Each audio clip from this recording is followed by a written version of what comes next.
geography of Israel and Palestine has been burnt into our minds. Bethlehem, Jerusalem, Jericho, Hebron. Names we are familiar with from school and history. We're also familiar with them from news reports, but with Syria and the terrorist threat now dominating headlines coming out of the region, Israel and Palestine have fallen off the radar. While politicians, diplomats and journalists are focused elsewhere, the situation facing people living through this long-running conflict continues to worsen. 2017 marks the 50th anniversary of the war that defines the modern and highly contentious geography of the region.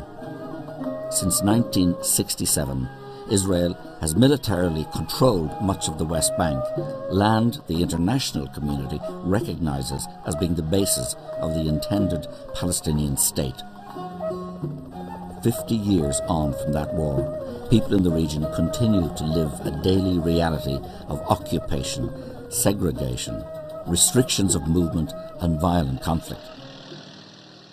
And as we approach this anniversary, I travelled with international aid agency Trocra to Israel and Palestine to see how the lives of people in the region have been affected by 50 years of conflict.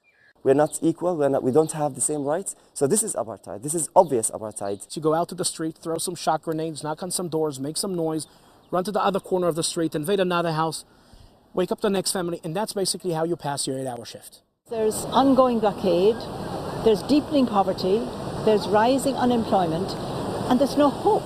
This is occupation. This is wrong. This is a violation of what I believe in as a rabbi from my Jewish tradition. It is a violation of international law. This big elephant is in the room and nobody sees this elephant and nobody wants to see the elephant. And the elephant is the Israeli occupation.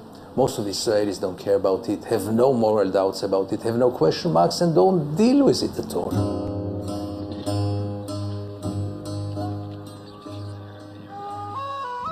One of the oldest cities in the world, Jerusalem, is also one of the most contentious.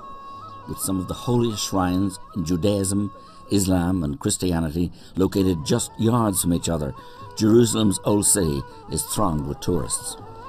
But while history attracts tourists into Jerusalem, it has also trapped the city into a bitter power struggle.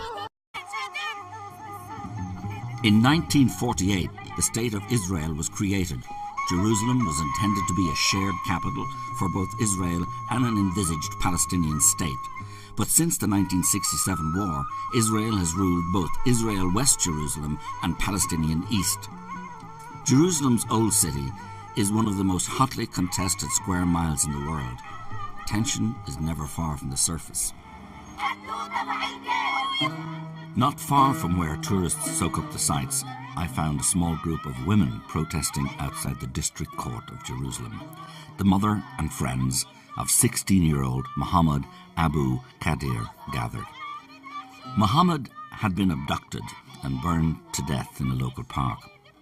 His murder is believed to have been a revenge killing by right-wing Israelis in retribution for the murder of two